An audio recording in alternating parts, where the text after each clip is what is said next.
स्वागत है आपका आज के मेरे नए वीडियो में। आई होप आप सब बहुत अच्छे होंगे, बहुत इंजॉय कर रहे होंगे अपने आप को।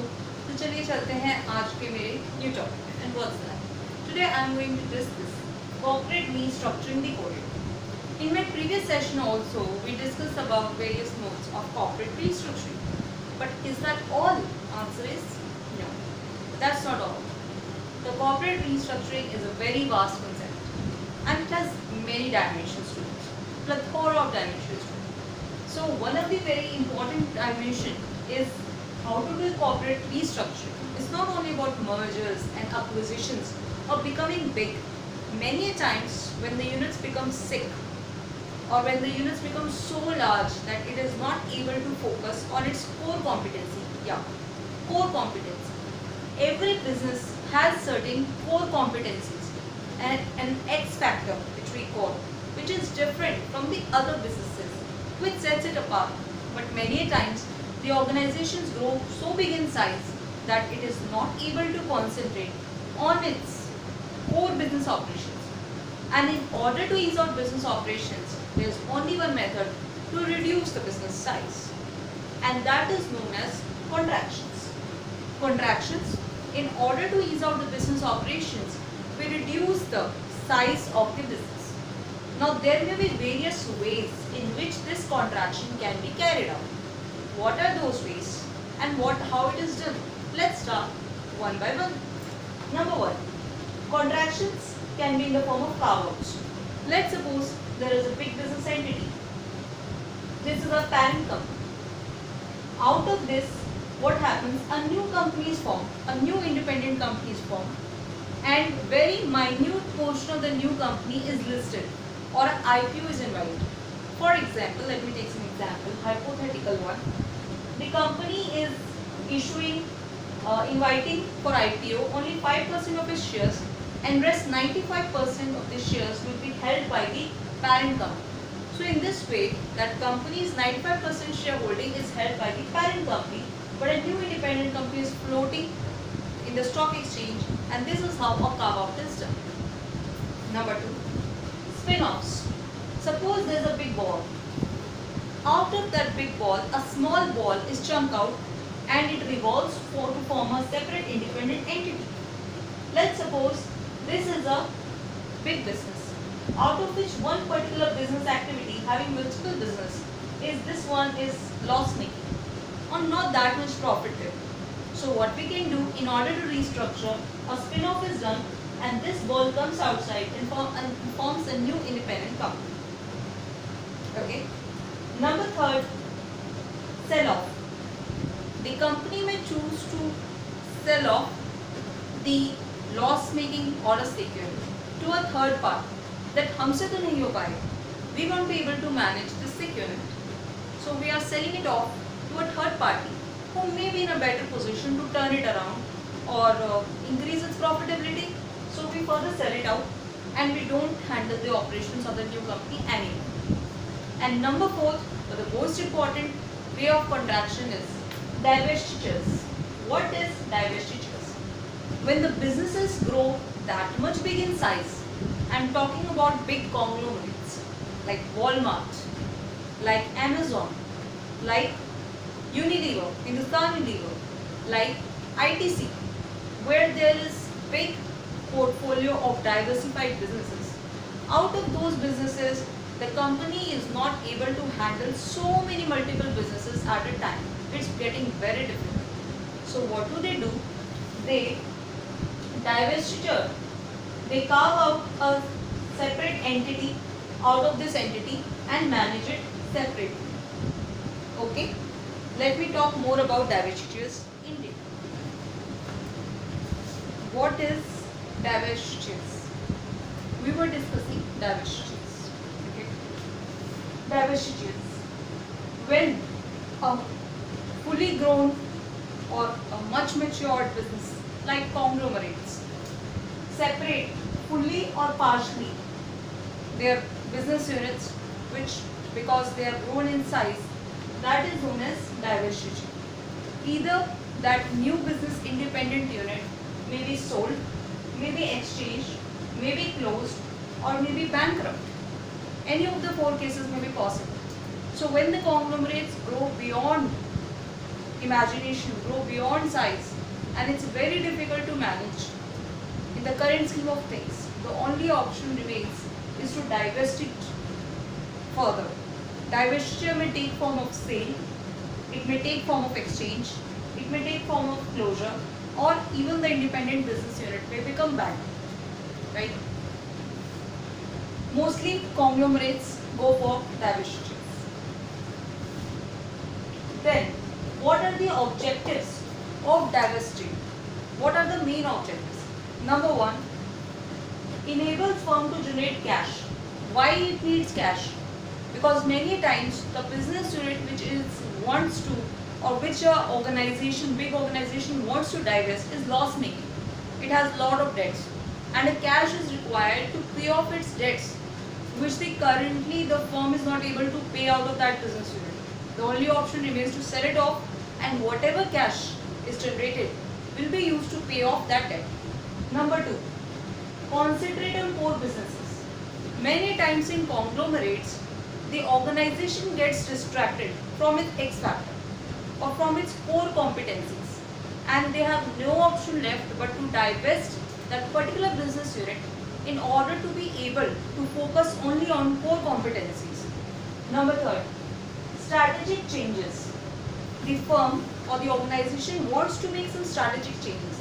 Now, what those strategic changes are?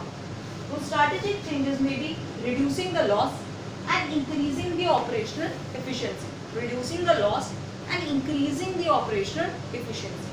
Number four, get rid of unprofitable business. The only way out, which is looked by the organization, to get rid of the unprofitable business, because the organization wants to shine, and that business unit is creating problem in its shining. So what to do? Get rid of that by divesting. Okay.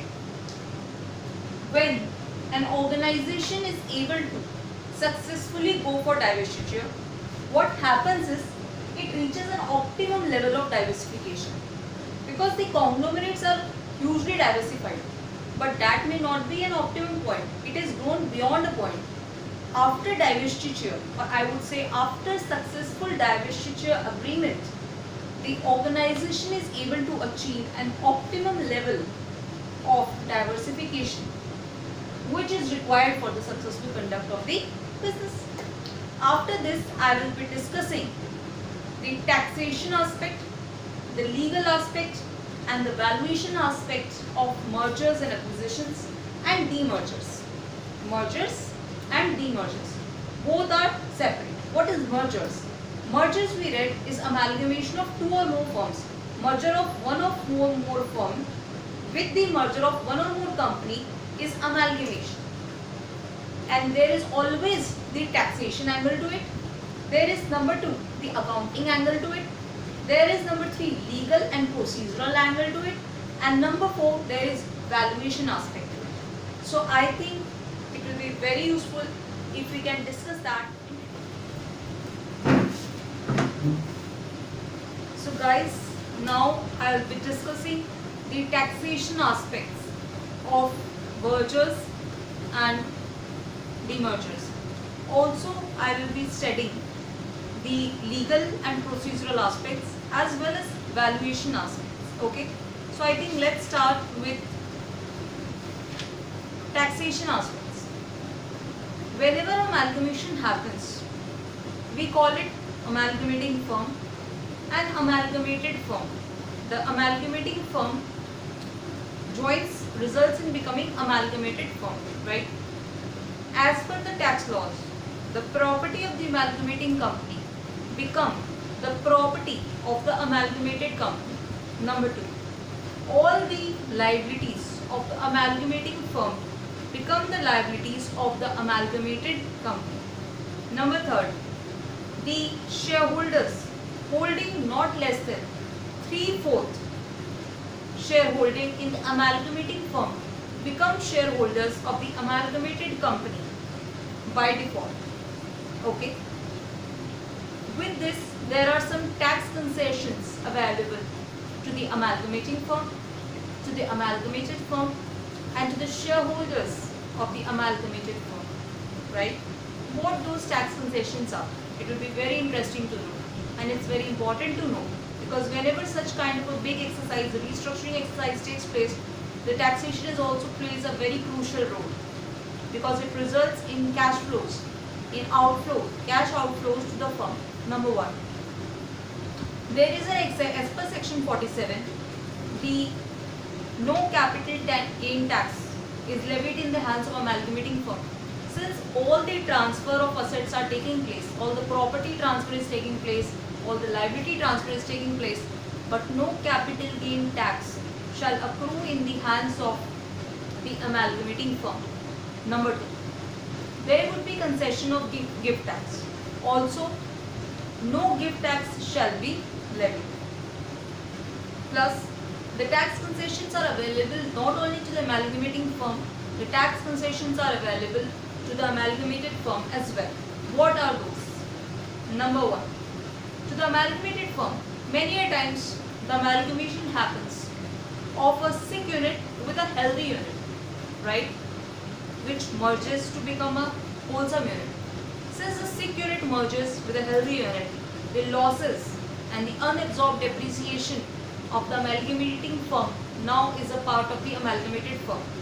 So, will it not be very important to know that whether the amalgamated firm can carry forward its unabsorbed depreciation and brought forward business losses or no? Answer is yes.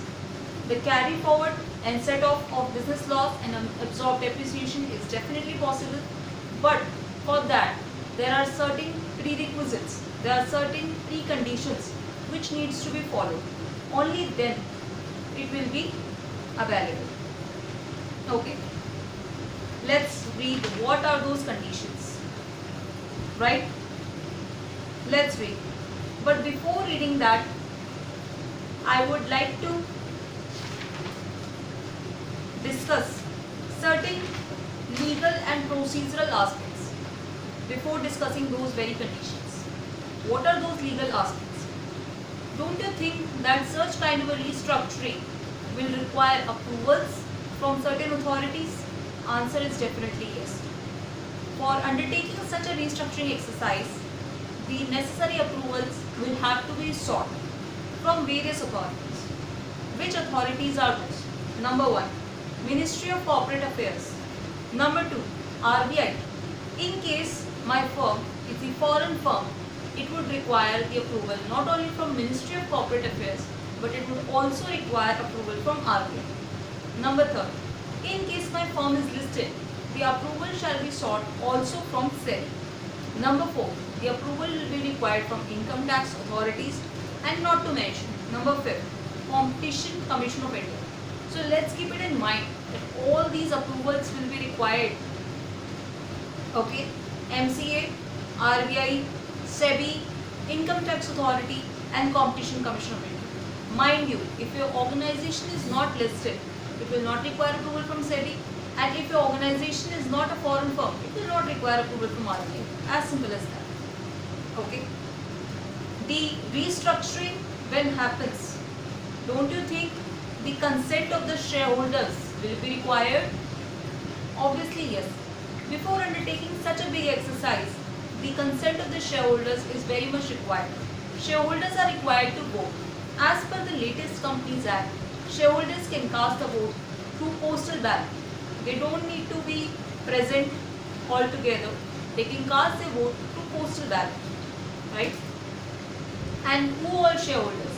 Earlier what used to happen, since the mutual consent of the shareholders was required of all the shareholders, it became very problematic for many times for firms to undertake the exercise if the shareholders did not consent to.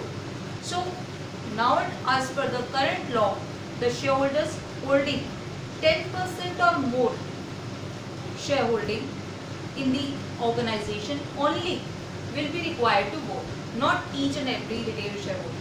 Only the shareholder who is holding 10% or more of the equity shares, right? So this makes things simpler. There is also a procedural aspect in the case of takeover or acquisition. In case the organization is holding 25% or more shares, the bid needs to be disclosed. Okay. There are certain legal and procedural aspects. I think let's read in brief. What are those?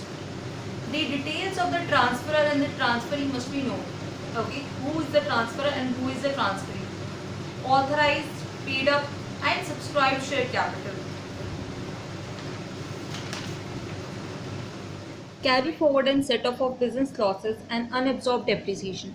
Section 72A stipulates that in case of merger of a sick firm with a healthy firm, the losses and the unabsorbed depreciation of the amalgamating firm can be carried forward subject to fulfillment of certain conditions.